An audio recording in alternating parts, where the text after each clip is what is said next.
Alhamdulillah, nahmadu wa nasta'inu wa nastaghfiruh wa na'udzu billahi min syururi anfusina wa min sayyiati a'malina may yahdihillahu fala mudilla lahu wa may yudlil fala hadiya lahu. Asyhadu an la ilaha illallah wa asyhadu anna Muhammadan abduhu wa rasuluh nabiyul huda war rahmah. Allahumma shalli ala Muhammad, Allahumma shalli ala sayyidina wa maulana Muhammad. Amma ba'du. Alhamdulillahirabbil alamin, puja puji syukur kehadiran Allah Subhanahu wa taala yang telah memberikan kita nikmat iman, nikmat Islam, nikmat alhamdulillah diberi panjang umur sampai detik ini.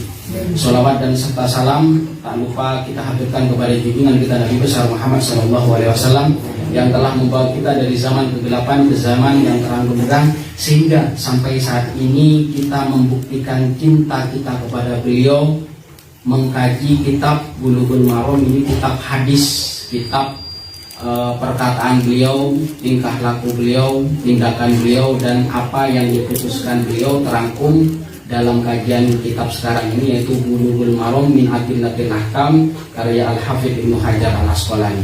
Untuk malam ini kita akan membahas, yaitu kalau judul aslinya adalah bab sholatil musafir wal marid, yaitu bab tentang sholatnya orang yang bepergian dan orang yang sakit.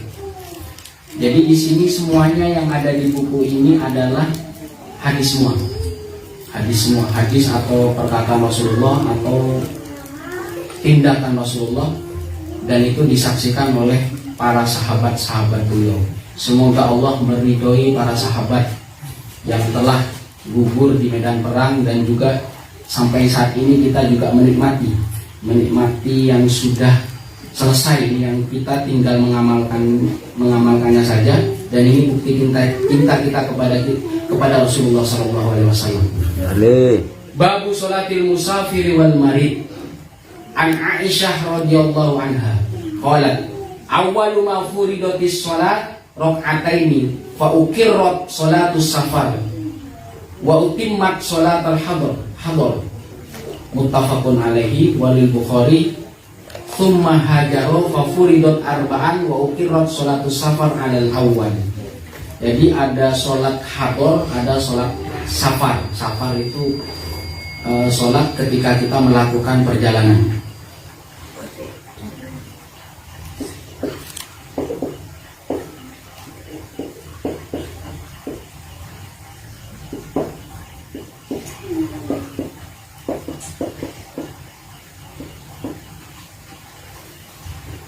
Jadi sholat safar, ada sholat safar dan sholat hadar.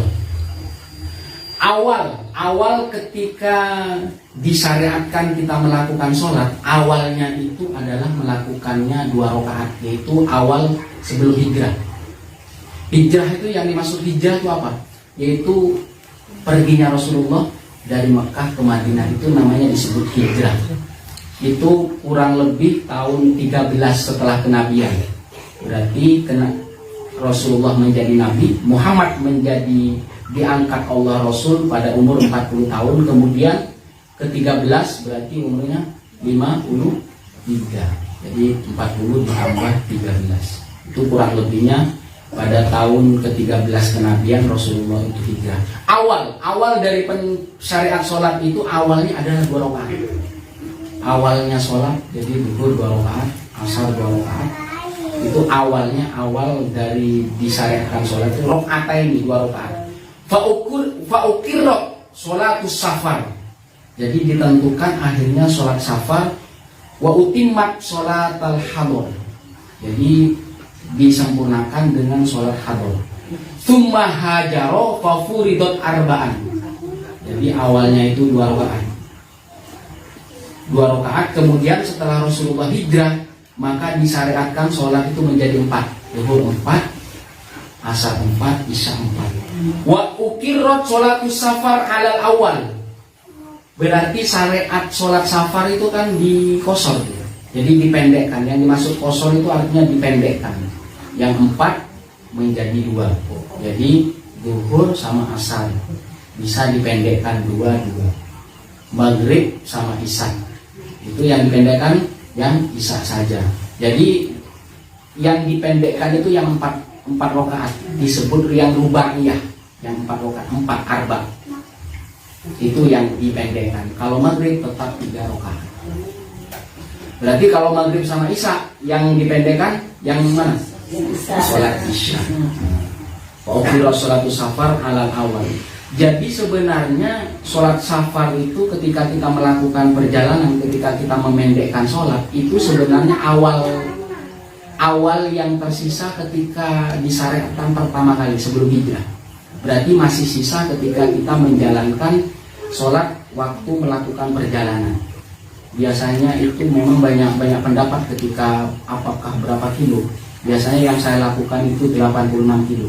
86 km itu sudah boleh melakukan sholat safar. Biasanya itu ada yang 83, ada yang 96, ada yang 64. Itu biasanya saya ngambilnya yang 86 atau 83. Itu yang minimal.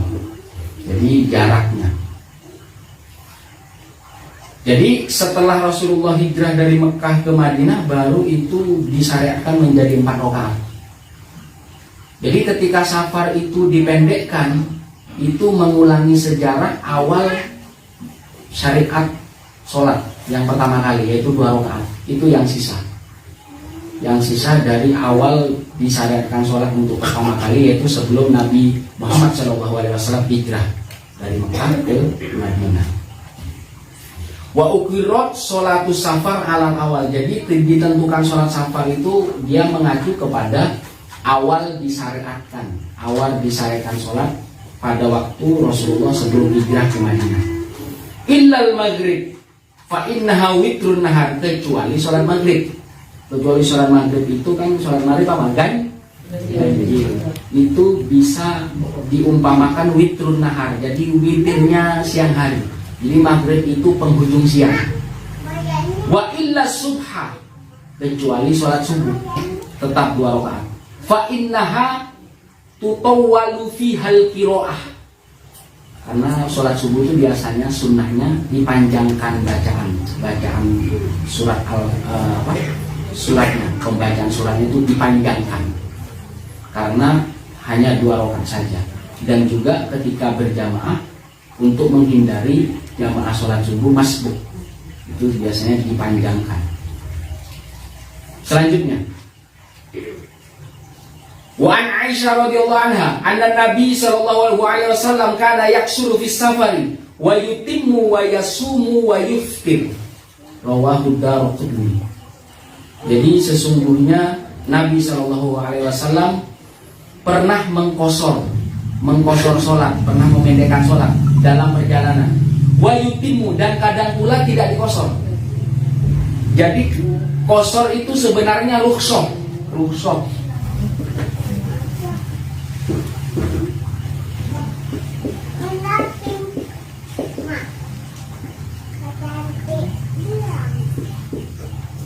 Karena ada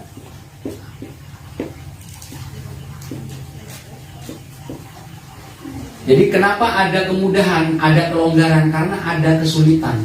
Jadi ketika kita perjalanan jauh, itu dianggap dalam keadaan masyakoh. Masyakoh itu dalam kondisi kesulitan. Sehingga ada kelonggaran, ada rukhsah. Jadi kelonggaran itu artinya rukhsah. Kadang Rasulullah dikosor di dalam perjalanan, kadang tidak dikosor. Wa yasumu wa yuftir. Boleh membatalkan sholat juga ketika safar. Boleh kita berpuasa, boleh kita berbuka. Karena ketika dalam perjalanan itu ada rukhsah, ada keringanan, ada kelonggaran. Jadi kalau yang paling baik dia kelonggaran itu harus dipakai. Jadi bisa memendekkan sholat dan juga bisa berbuka atau bisa membatalkan puasanya kalau waktu berpuasa. Jadi biasanya kalau di bulan Ramadan, jadi kita melakukan perjalanan mungkin pulang kampung, itu bisa membatalkan bisa yuftir atau yang lainnya selain pulang kampung. Biasanya kebiasaan kita. Innahu la yashukku alayya. Jadi kalau seandainya di dalam perjalanan itu misalkan sudah mencapai 86 kilo atau 96 kilo, kita tidak merasakan kesulitan, boleh tidak mengqashar sholat dan boleh berpuasa. Jadi innahu la yasyukku alayya, sesungguhnya perbuatan itu misalkan tidak mengqashar sholat dan tidak membatalkan puasa atau berbuka puasa, itu tidak menyulitkan.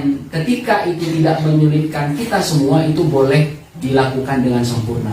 Jadi tetap berpuasa boleh. Jadi sholat duhurnya 4 rakaat boleh, asarnya 4 rakaat boleh. Jadi tidak dikosor, tidak apa-apa, karena itu amaliyah sunnah. Itu menjadi rukhsah, menjadi kelonggaran yang diberikan Allah kepada kita. Wa an ibni Umar radhiyallahu anhu qala Rasulullah sallallahu alaihi wasallam innallaha ta'ala yuhibbu an tu'ta rukhasuhu kama yakrahu an tu'ta maksiatuhu. Sesungguhnya Allah itu senang, suka ketika kita mengerjakan kelonggaran tadi. Jadi kalau misalkan kita dalam perjalanan sudah bisa mengqashar sholat, yang paling bagus kelonggaran itu dipakai. Jadi antuk torukoso kama yakro. Jadi seperti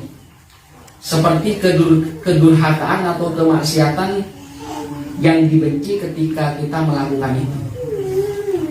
Berarti kalau diberi kemudahan, kelonggaran, itu harus kita pakai. Jadi kalau misalkan di perjalanan sudah mencapai syarat kosong, ya harus dikosong.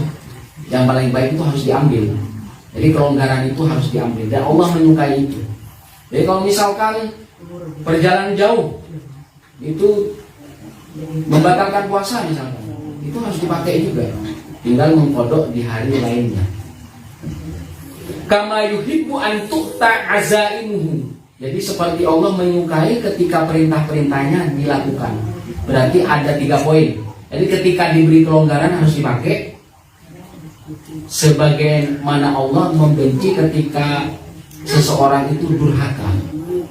Dan juga Allah menyukai ketika perintah-perintahnya dikerjakan. Itu. Jadi setiap kemudahan itu ingin meringankan kita. Jadi meskipun kita dalam keadaan sulit, kita masih bisa melakukan perintah-perintahnya.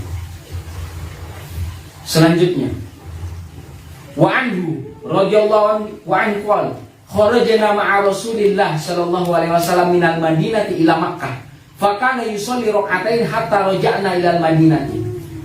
Kita pernah bersama Rasulullah, kita pernah bepergian bersama Rasulullah Sallallahu Alaihi Wasallam dari Madinah ke Mekah. Fakana yusolli rok'ataini, dan beliau itu sholat 2 rakaat. Hatta roja'na ilal madinati. Selama kita berada dalam perjalanan, itu kelonggaran mengqashar sholat itu harus, jadi seharusnya ya, sejognyanya harus diambil rukhsah itu, kelonggaran itu. Jadi misalkan kita lama, jadi memang ada pendapat ya, apakah perjalanan safarnya di dalam safar itu berapa hari? Nah ini ntar akan dijelaskan selanjutnya. Jadi selama Rasulullah itu dalam perjalanan, sholatnya biasanya 2 rakaat, rakaat ini. Jadi 2 rakaat. Jadi 2 rakaat, asar 2 rakaat, isya juga 2 rakaat.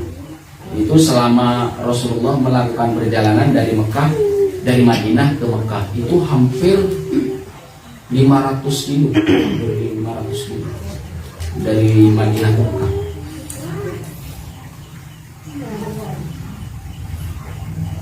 Selanjutnya, wa Ibnu Abbas radhiyallahu anhu qala aqama an-nabi 19 yauman. 19 yauman. Jadi aqaman Nabi 19 yauman yaksuru. Jadi pernah Rasulullah itu tinggal di perjalanan selama 19 hari. Dan di lafaz lain wa fil lafdin di Makkah 19 yauman. Di dalam lafaz lain Rasulullah itu pernah bermukim di Mekah itu selama 19 hari. Kemudian ada yang mengatakan sab'a asyrata, ada yang mengatakan 17 hari. Ada yang 17 hari. Wa fi ukhra khamsa asyrata. Ada yang mengatakan 15 hari.